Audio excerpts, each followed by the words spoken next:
नमस्कार प्रिय विद्यार्थियों, जैसा कि आपको विदित है, लॉकडाउन के चलते आदर्श विद्या मंदिर द्वारा ऑनलाइन कक्षाओं का संचालन किया जा रहा है। इसी क्रम में मैं संस्कृत विषयाचार्य आज आपको पढ़ाऊंगा संस्कृत कक्षा 10 के लिए संस्कृत, जिसमें अपना आज का शीर्षक है संधि। संधि की सर्वप्रथम संधि की परिभाषा।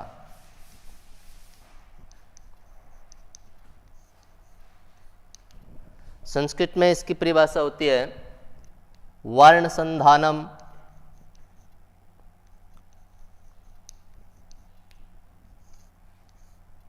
संधि। वर्ण संधानम संधि अर्थात इसका हिंदी अर्थ या अर्थार्थ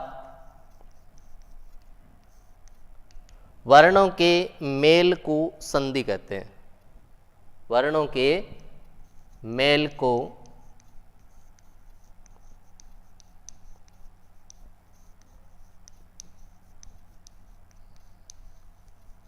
संधि कहते हैं।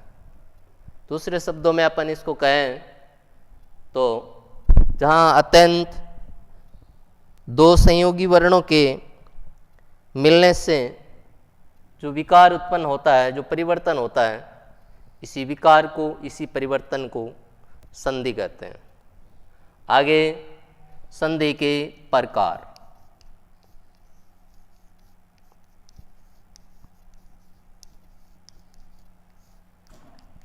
प्रिय विद्यार्थियों, संधि मुख्यतः 3 प्रकार की होती है। संधि 3 प्रकार की होती है।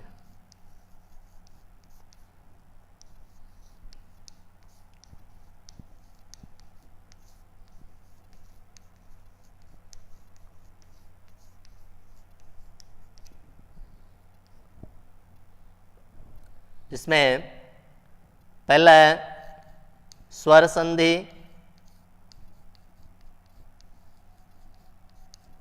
दूसरा व्यंजन संधि, तीसरा विसर्ग संधि। इस प्रकार से ये संधि के 3 प्रकार। इन तीनों प्रकारों में से अपन अभी लेते हैं सर्वप्रथम स्वर संधि।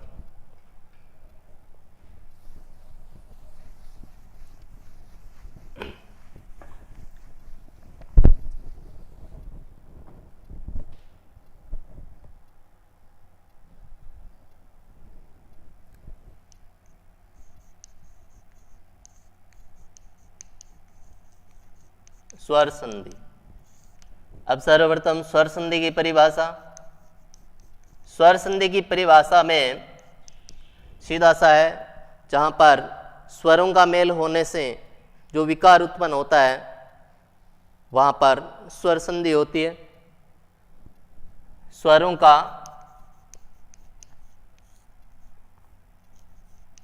मेल होने से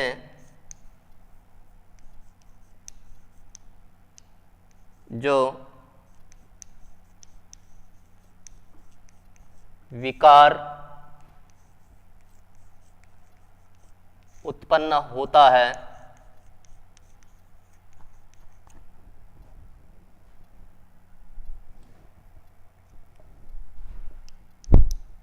उसे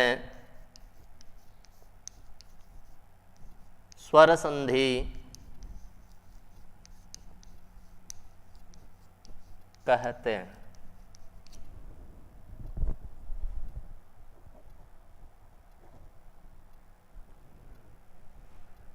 फिर स्वर संधि के प्रकार। स्वर संधि के भेद। स्वर संधि 8 प्रकार की होती है।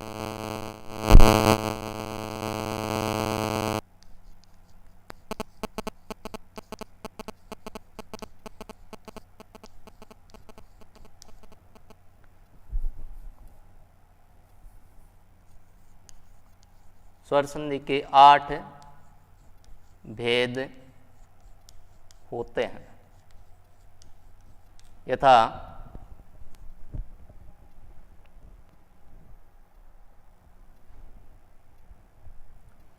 जिनमें पहला है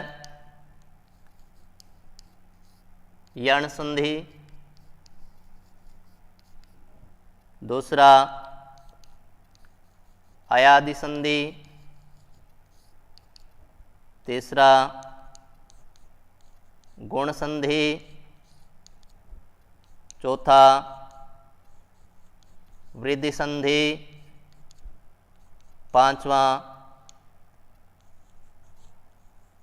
दीर्घ संधि, छठा पूर्वरूप संधि,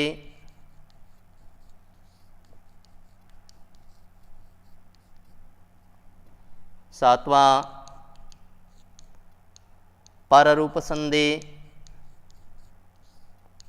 और आठवां है प्रकृति भाव संधि। ये स्वर संधि के 8 भेद। अब इनमें से अपन क्रमशः सभी को पढ़ेंगे। इनमें से सर्वप्रथम अपन लेते हैं यण संधि।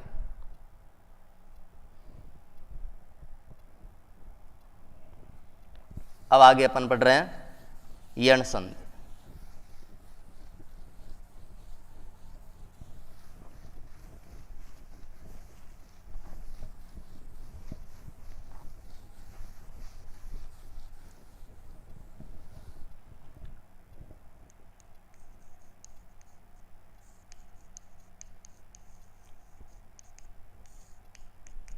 यण संधि में इसका एक सूत्र होता है जो है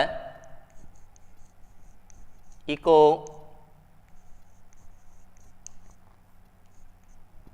यणच।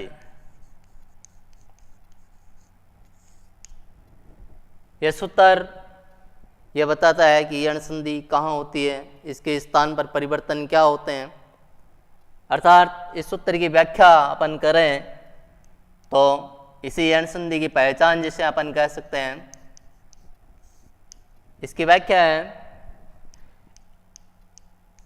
एक प्रत्याहार के बाद असमान स्वर आए, एक प्रत्याहार के बाद असमान स्वर आए तो वहां यण संधि होती है। यण संधि होती है और यण संधि में इक के स्थान पर यण आदेश होता है। जैसे इसको और सरल तरीके से अपन समझ सकते हैं, जैसे सर्वप्रथम हमने लिखा यहाँ पर कि भाई एक प्रत्याहार का मतलब क्या होता है। फिर आगे इसमें सूत्र कहता है कि इक के स्थान पर यण आदेश होता है, तो वह यण क्या होता है, इसके लिए इसको अलग से नीचे समझ सकते हैं अच्छे से। तो एक प्रत्याहार, इक का मतलब होता है ए, ओ, रे और द्रि। ये एक संस्कृत में प्रत्याहार होते हैं। उन्हीं प्रत्याहारों में से एक प्रत्याहार है एक प्रत्याहार, और इस एक प्रत्याहार के अंतर्गत ये 4 स्वर आते हैं, ए, उ, री और द्रि। तो पूर्व पद में इन चारों में से कोई एक होगा और उत्तर पद में असमान स्वर। असमान स्वर का मतलब है पूर्व पद के अंत में यदि ई आता है तो बाद में ई नहीं होना चाहिए, पूर्व पद के अंत में यदि उ आता है तो बाद में उ नहीं होना चाहिए, पूर्व पद में री होता है तो बाद में री नहीं। इस प्रकार से बाद में असमान स्वर होना चाहिए। ऐसी स्थिति हो तो यण संधि होती है। अब यण संधि में इक के स्थान पर यण आदेश होता है। यण का मतलब है य, व, र और ल। इन 4 वर्णों को यण प्रत्याहार के नाम से जाना जाता है। अतः पूर्व पद में ई हो, बाद में असमान स्वर हो, तो यण संधि की स्थिति प्राप्त हो रही है। और इस स्थिति में एक के स्थान पर एक किया जाता है, उ है तो उ का वह बनाया जाता है, री हो तो रे बनाया जाता है, ली हो तो ल बनाया जाता है। अब आगे अपन समझते हैं इनके उदाहरण। सर्वप्रथम इस स्थिति का उदाहरण, जिससे मैंने उदाहरण लिखा प्रति प्लस एकम। अब देखिए पूर्व पद के अंत में ध्यान से देखिए, इन चारों में से कोई एक वर्ण, जैसे यहां पर ई आ रहा है, ये इनमें है। उत्तर पद में असमान स्वर, असमान स्वर का मतलब है यहां पर यदि ई आ रहा है तो यहां पर ई नहीं होना चाहिए, इसका मतलब यहां पर ई नहीं है, ए है, इसका मतलब ये असमान स्वर है बाद में। ऐसी स्थिति हो तो इक के स्थान पर यण, यहाँ इक प्रत्याहार का जो वर्ण है उसके स्थान पर यण प्रत्याहार का वर्ण हो जाएगा, यानी कि इस ई के स्थान पर यह आदेश हो जाएगा। जैसे अपन करेंगे इसको हल करने के लिए, सर्वप्रथम यहाँ का जो इक प्रत्याहार का वर्ण है उसको अलग कर लेना चाहिए। अपन करेंगे तो प्र तय आधा, एक को अलग यहाँ कर लिया, आगे का जो पद है उसको ज्यों का ज्यों लिख दीजिए। अब है परिवर्तन ई के स्थान पे यह, अतः वापिस लिखेंगे अपन तो प्र तय आधा, ई के स्थान पर आ गया यह और आगे है एकम। अब इनको अपन जोड़ करके लिख देंगे। प्र तय आधा है, इसके बाद में कोई स्वर होता तो ये मिलकर के पूरा हो जाता, स्वर है नहीं, इसके लिए आधा का आधा रहेगा। ये के बाद में ए आ रहा है तो ये एक की मात्रा एक के साथ, तो और आगे जू का जू, ये बन गया आपका प्रत्येक। दूसरी स्थिति का उदाहरण, जैसे उदाहरण है सु प्लस आगतम। पूर्व पद के अंत में उ है, उत्तर पद में असमान स्वर, उ नहीं आ रहा है, आ रहा है, इसका मतलब असमान स्वर है। अब इस उ के स्थान पे, पूर्व पद का जो उ है इसके स्थान पे वह बनेगा और बाकी आगे वर्ण सम्मेलन हो जाएगा। ठीक जैसे पहले वाला उदाहरण हल किया था उसी प्रकार के इसको समझ सकते हैं। सर्वप्रथम पूर्व पद में जो एक प्रत्याहार का वर्ण है उसको अलग कर लीजिए, इससे आधा रह गया, वो आ गया, आगे का पद जो है उसको आगे ज्यों का ज्यों लिख दीजिए। अब वो आ गया, इसके स्थान पर परिवर्तन होना है, उ के स्थान पे यण संधि में वह होता है, अपन उ को हटा देंगे, इसके स्थान पर वह लिख देंगे, आगे वाला ज्यों का ज्यों आना है। अब इनका वर्ण सम्मेलन करके लिखेंगे तो ये नाम बन गया स्वागतम। तीसरी स्थिति का उदाहरण देख सकते हैं, जैसे मातृ प्लस आज्ञा, मातृ प्लस आज्ञा। इसके अंदर पूर्व पद के अंदर रे, पूर्व पद के अंत में रे और उत्तर पद में आगे आ। यहां पर रे है, आगे आ रहा है, इसका मतलब असमान स्वर है, असमान स्वर है तो यण संधि की स्थिति प्राप्त हो रही है। यण संधि की स्थिति प्राप्त हो रही है तो जो री आ रहा है एक प्रत्याहार का वर्ण, इसके स्थान पर र हो जाएगा, बाकी जो का जो लिख दिया जाएगा। उसी प्रकार से जैसे पहले वाले उदाहरण हल किए थे, इस तय में से री को निकाल लो, अलग कर दो, यहाँ पर आगे आज्ञा जो शब्द है उसको ज्यों का ज्यों लिख दो। अब तय ये ज्यों का ज्यों आ जाएगा, री के स्थान पे रह और आगे वाला पद ज्यों का ज्यों। अब ऐसी स्थिति में देखिए तय आधा और आधे तय के तुरंत बाद रह, इसका मतलब ये तय और रह दोनों मिलकर के त्रय का निर्माण करेंगे, तो ये बन गया मात्रय प्लस आगे है आज्ञा, आ स्वर की मात्रा इसके साथ, ये बन गया आपके मात्रा ज्ञा। इसी प्रकार से आगे चौथा उदाहरण, चौथी स्थिति का, जैसे ली प्लस ओटा,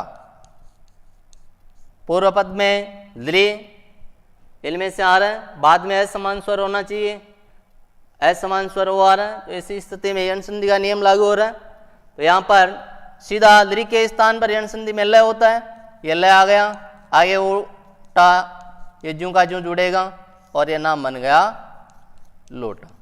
तो इस प्रकार से यण संधि के उदाहरणों का अपन संधि युक्त करें तो विच्छेद दिया हुआ हो, संधि करनी हो तो इस प्रकार से यण संधि में किया जाता है। आगे परीक्षा में जो क्वेश्चन रहता है, या तो किसी भी उदाहरण का विच्छेद करना पूछा जाता है और या संधि युक्त करना पूछा जाता है। बोर्ड एग्जाम में यही क्वेश्चन आता है लगभग, या तो किसी भी उदाहरण का विच्छेद करना पूछा जाएगा या संधि युक्त करना पूछा जाएगा। युक्त कर संधि का नाम बताइए या विच्छेद कर संधि का नाम बताइए। हमने अभी ये संधि की, विच्छेद दिया हुआ था हमारे सामने, हमने इसकी संधि की। आगे अपन करेंगे, यदि संधि युक्त पद हमारे सामने है, विच्छेद करना है तो कैसे करेंगे या यण संधि के उदाहरणों। इसके लिए आगे देखिए,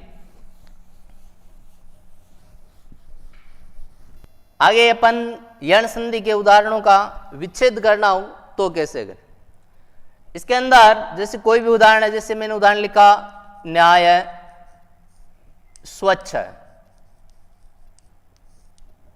विच्छेद करने के लिए सर्वप्रथम जो उदाहरण है हमारे सामने, इसके अंदर देखना चाहिए हमें आधा अक्षर। कहीं भी उदाहरण के अंदर आधा अक्षर आ रहा है, आधा अक्षर